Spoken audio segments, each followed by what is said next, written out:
दोस्तों, मुंबई की हवा उस सुबह कुछ अलग थी। एयरपोर्ट पर जब ब्रिटिश प्रधानमंत्री का जहाज उतरा तो लगा मानो वक्त खुद पलट कर देखने आया हो।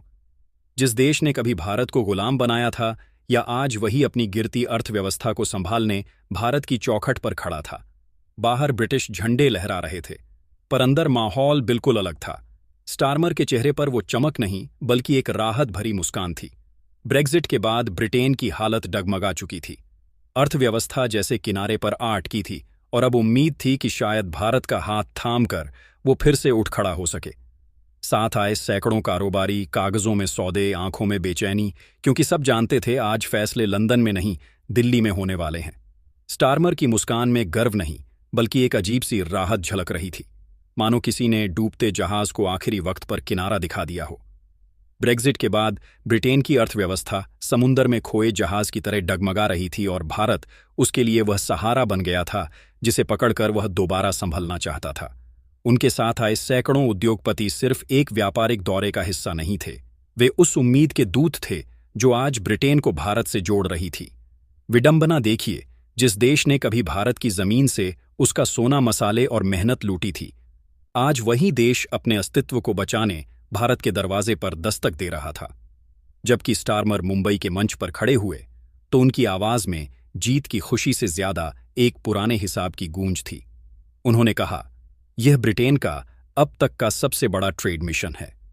पर इन शब्दों के पीछे छिपी थी वो सच्चाई जिसे कोई जोर से नहीं बोल रहा था कि अब इतिहास पलट चुका है। जिस देश के सामने कभी भारत झुकता था, आज वही ब्रिटेन भारत के साथ हाथ जोड़कर एक नई शुरुआत मांग रहा है। स्टारमर इस समझौते को अपनी सबसे बड़ी उपलब्धि बताकर आए हैं, लेकिन असल में यह जीत उनकी नहीं, भारत की है, क्योंकि इस बार भारत की शर्तों पर डील लिखी गई है। तो आखिरकार पूरी डेवलपमेंट क्या है? चलिए इसे थोड़ा गहराई से समझते हैं, बिल्कुल ही आसान तरीके से। लेकिन उससे पहले अगर आप वीडियो देख ही रहे हो तो बस एक सेकंड निकालकर लाइक बटन दबा दो और चैनल को सब्सक्राइब कर लो। आपके लिए एक सेकंड होगा, लेकिन हमारे लिए बहुत बड़ी मदद है। दरअसल दोस्तों, भारत और ब्रिटेन की नई डील ने खेल ही पलट दिया है। अब भारत के 99% सामान बिना किसी टैक्स या टैरिफ के सीधे ब्रिटेन के बाजारों में पहुंचेंगे। ये कोई छोटा कदम नहीं, बल्कि एक ऐसा आर्थिक तीर है जिसने सीधा लंदन के दिल में निशाना साधा है। इस बार ब्रिटेन ने अपने बाजारों के दरवाजे खोले हैं, लेकिन चाबी भारत के हाथ में है। ब्रिटिश कंपनियां अब भारत में निवेश के लिए लाइन में लगेंगी, मगर खेल के सारे नियम अब दिल्ली तय करेगा, लंदन नहीं। उधर अटलांटिक के पार वॉशिंगटन में बेचैनी की लहर दौड़ गई है। अमेरिकी थिंक टैंक कह रहे हैं, यूके ने इंडिया कार्ड खेलकर हमें पीछे छोड़ दिया। कभी अमेरिका भारत को अपनी इंडस्ट्री का सबसे बड़ा बाजार मानता था, और आज वही भारत ब्रिटेन के साथ 0% टैरिफ डील कर रहा है। व्हाइट हाउस के गलियारों में चर्चा है, भारत अब केवल बाजार नहीं, ग्लोबल ट्रेड की नई धुरी बन चुका है। अमेरिका की सबसे बड़ी चिंता यही है कि जिस देश को वो अपने आर्थिक इशारों पर चलवाता था, वो अब खुद फैसले लेने लगा है, और किसी भी सुपर पावर के लिए यह सबसे बड़ा झटका होता है। दोस्तों, वक्त कितना बदल गया है ना। कभी वह दिन थे जब भारत को ब्रिटेन से इजाजत लेनी पड़ती थी। आज हालात ये हैं कि ब्रिटेन का प्रधानमंत्री खुद भारत आता है और चाहता है कि यहाँ कोई बड़ी डील साइन करके अपने देश में हीरो बन जाए। ब्रिटिश मीडिया इसे हीरोज वेलकम कह रहा है, लेकिन असली हीरो वाली स्क्रिप्ट किसने लिखी? भारत ने। क्योंकि अगर भारत हाँ ना कहता तो यह पूरा दौरा बस फोटो खिंचवाने तक ही सीमित रह जाता। ये मुलाकात सिर्फ नी पॉलिटिक्स नहीं है, बल्कि ताकत का पूरा खेल है। मुंबई की उसी जमीन पर उतरते ही ब्रिटेन के प्रधानमंत्री को एहसास हो गया होगा, जहां से कभी ईस्ट इंडिया कंपनी ने भारत पर कदम जमाने शुरू किए थे। आज वहीं हालत पलट चुके हैं। अब यहां के नियम भारत के हैं, मैदान भारत का है, और खेल भी भारत का।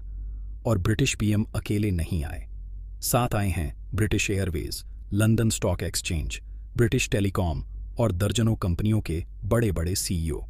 क्योंकि सब जानते हैं असली सोना कहाँ है। भारत का एक 140 करोड़ लोगों वाला मिडिल क्लास। आज का भारत अब सिर्फ एक मार्केट नहीं, बल्कि पूरी दुनिया के लिए इन्वेस्टमेंट की राजधानी बनता जा रहा है। दोस्तों, यह सिर्फ ब्रिटेन की कहानी नहीं है। अमेरिका की कंपनियां भी टकटकी लगाए देख रही हैं। सिलिकॉन वैली के बड़े बड़े एनालिस्ट मान चुके हैं, अगर भारत ने ब्रिटेन जैसी डील कर ली है तो अब यूरोप और एशिया के बाकी देश भी इसी लाइन में खड़े होंगे। यानी खेल साफ है। अमेरिका का दबदबा हिलना शुरू हो चुका है। इसीलिए अमेरिकी मीडिया इसे वॉशिंगटन के लिए वेकअप कॉल कह रहा है। अभी भारत और ब्रिटेन का व्यापार करीब 556 अरब डॉलर का है, लेकिन टारगेट रखा गया है कि 2030 तक इसे बढ़ाकर 112 अरब डॉलर से ऊपर ले जाया जाए। ब्रिटेन को उम्मीद है कि इस साझेदारी से उसके इंडस्ट्रीज में नई जान फूंकी जाएगी और भारत की नज़र है टेक्नोलॉजी ट्रांसफर और इन्वेस्टमेंट पर। इस बार रिश्ते बराबरी के हैं, ना कोई मालिक ना कोई नौकर, दोनों बराबर के खिलाड़ी। मुंबई की गलियों में ब्रिटिश प्रधानमंत्री का स्वागत भले ही जोश खरोश से हुआ हो। सड़कों पर लगे पोस्टर, चारों तरफ लहराते तिरंगे और पारंपरिक अंदाज का स्वागत देखकर ब्रिटिश मीडिया तो चकित रह गया। उनके न्यूज चैनलों पर रिपोर्टर तक बोल उठे, India is treating Starmer like a global leader. लेकिन दोस्तों, असली सच्चाई कुछ और है। ग्लोबल लीडर भारत है और ब्रिटेन सिर्फ मेहमान। दरअसल ब्रेग्जिट के बाद ब्रिटेन की हालत खस्ता है। यूरोप का बाजार हाथ से निकल गया, महंगाई बढ़ी, नौकरियां घटी और इन्वेस्टर्स ने भी किनारा कर लिया। ऐसे में भारत ही वो देश है जो ब्रिटेन को आर्थिक ऑक्सीजन दे सकता है। यही वजह है कि अमेरिका बुरी तरह परेशान है। वॉशिंगटन की थिंक टैंक बैठकों में तक कहा जा रहा है कि यह डील अमेरिका के असर से बाहर है। सोचो जरा, जो ब्रिटेन कभी अमेरिका का सबसे भरोसेमंद साथी था, आज वही भारत जैसी उभरती एशियाई शक्ति के करीब जा रहा है।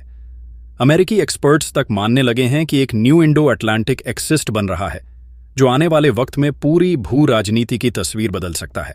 दोस्तों, सबसे दिलचस्प बात यह है कि भारत ने इस डील को लेकर कभी भी हड़बड़ी नहीं दिखाई।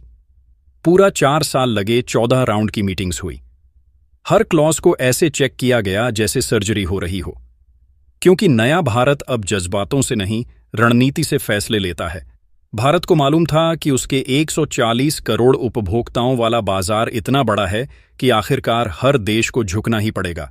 ब्रिटेन भी यही कर रहा है। पहले टाटा, इन्फोसिस और रिलायंस जैसी भारतीय कंपनियों ने ब्रिटेन में पैसा लगाया। अब बारी है ब्रिटिश कंपनियों की कि वे भारत की दहलीज पर दस्तक दें, और इस बार बाजी पलट चुकी है। वीजा की शर्तें, एंट्री के नियम सब भारत तय करेगा। यहीं से अमेरिका की टेंशन और बढ़ गई, क्योंकि ब्रिटेन ने साफ कह दिया है कि भारत के साथ डिफेंस, टेक्नोलॉजी और एजुकेशन सेक्टर में भी साझेदारी बढ़ाई जाएगी, और ये वही 3 सेक्टर हैं जहां अब तक अमेरिका का सुपर पावर टैग चलता था। दोस्तों, हालिया ब्रिटेन यात्रा सिर्फ औपचारिक द्वारा नहीं, बल्कि 21वीं सदी के भारत की ताकत दिखाने वाला बड़ा स्टेज बन गई है। वैसे वॉल स्ट्रीट जर्नल ने भी लिखा कि अब भारत ब्रिटेन के लिए सबसे बड़ी प्राथमिकता बन चुका है, अमेरिका नहीं। इसका मतलब साफ है, दुनिया अब समझ चुकी है कि भारत अब पीछे नहीं, सबके आगे चल रहा है। सोचिए, वही मुंबई की धरती जहां कभी ईस्ट इंडिया कंपनी ने भारत की गुलामी की पटकथा लिखी थी, आज वहीं ब्रिटेन भारत से व्यापार और साझेदारी का मौका मांग रहा है। इतिहास का चक्र उल्टा घूम चुका है। अब भारत देता है अवसर और ब्रिटेन मांगता है मौका, और अमेरिका वह बस दूर से देख रहा है, शायद थोड़ी जलन के साथ और चेहरे पर मुस्कान का झूठा मुखौटा। दोस्तों, यह साफ संकेत है कि 21वीं सदी का असली केंद्र अब नई दिल्ली है, न कि लंदन या वॉशिंगटन की स्टारमर के मुंबई आगमन के साथ ही भारत और ब्रिटेन के बीच व्यापार और तकनीकी सहयोग की संभावनाएं तेजी से खुलने लगी हैं। अब ब्रिटेन भारत को सिर्फ एक बड़ा बाजार नहीं, बल्कि तकनीकी और डिजिटल नवाचार का साथी भी मान रहा है। ब्रिटिश कंपनियां अब भारतीय स्टार्टअप्स में निवेश की ओर देख रही हैं और लंबी अवधि के प्रोजेक्ट्स जैसे स्मार्ट सिटी, बुनियादी ढांचा और इलेक्ट्रिक वाहन क्षेत्र में अवसर तलाश रही हैं। इससे साफ संकेत मिलता है कि भारत की आर्थिक ताकत और निवेश आकर्षण अब यूरोप के लिए भी प्रमुख बन गया है। इस बदलाव के चलते विदेशी कंपनियों की रणनीति बदल रही है।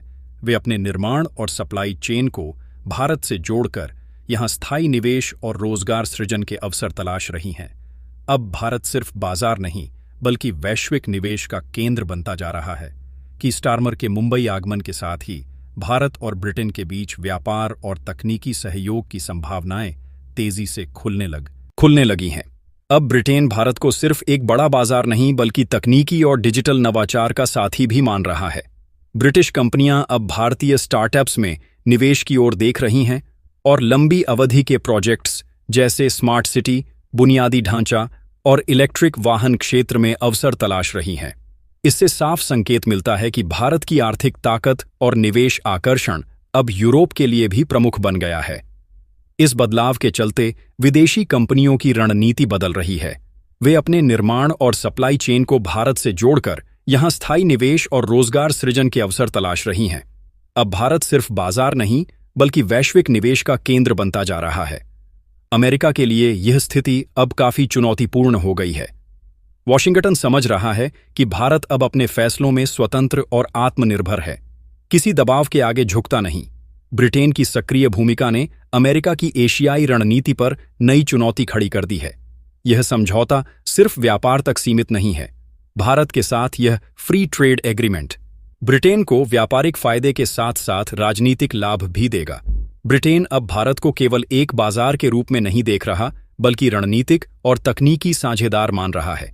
इस कदम से ब्रिटेन अमेरिका और चीन के बीच संतुलन बनाने में भी सक्षम होगा और भारत की बढ़ती ताकत को नजरअंदाज नहीं किया जा सकता।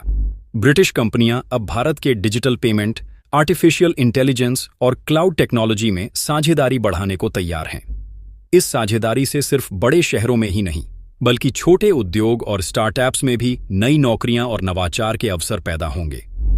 वैश्विक निवेश की नई लहर भारत के युवा उद्यमियों तक पहुंच सकती है और देश की स्टार्टअप इकोसिस्टम को और मजबूत बना सकती है। ब्रिटेन की यह पहल कृषि और खाद्य निर्यात में भी दिख रही है। भारतीय उत्पाद अब 0% टैरिफ के साथ ब्रिटेन भेजे जा सकते हैं, जिससे किसानों और ग्रामीण उद्योगों को वैश्विक बाजार तक आसान पहुंच मिलेगी। वहीं ब्रिटिश कंपनियां भारत में खेती, फूड प्रोसेसिंग और रिटेल सेक्टर में निवेश कर सकती हैं, जिससे स्थानीय अर्थव्यवस्था और ग्रामीण विकास को भी बड़ा फायदा होगा। अमेरिका की नज़र अब इस बदलाव पर टिकी है क्योंकि भारतीय नवाचार और व्यापार सीधे अंतर्राष्ट्रीय बाजार में असर डालने लगे हैं।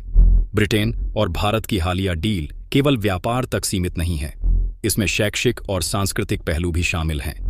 ब्रिटेन के विश्वविद्यालय अब भारतीय छात्रों और रिसर्च प्रोजेक्ट्स में निवेश बढ़ा रहे हैं, जिससे हमारी युवा पीढ़ी को वैश्विक स्तर पर मुकाबला करने का अवसर मिलेगा। इससे भारत की टेक्नोलॉजी और नवाचार की क्षमता भी और मजबूत होगी।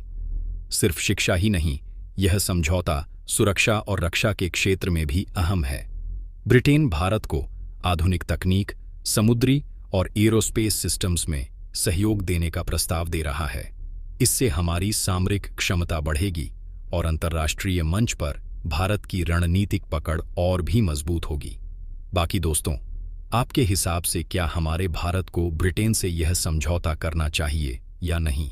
अपनी राय नीचे कमेंट बॉक्स में ज़रूर बताएं, क्योंकि दोस्तों आप सभी की राय हमारे देश के लिए बहुत ज़्यादा मायने रखती है। और दोस्तों, ये थी आज की बड़ी खबर जो काफ़ी रिसर्च और मेहनत के बाद हमने आपके सामने रखी है। तो अगर आप हमारी मेहनत को सपोर्ट करना चाहो तो वीडियो को लाइक और चैनल को सब्सक्राइब करके अपने दोस्तों से शेयर कर दें ताकि उन्हें भी यह जानकारी मिल सके। जय श्री राम।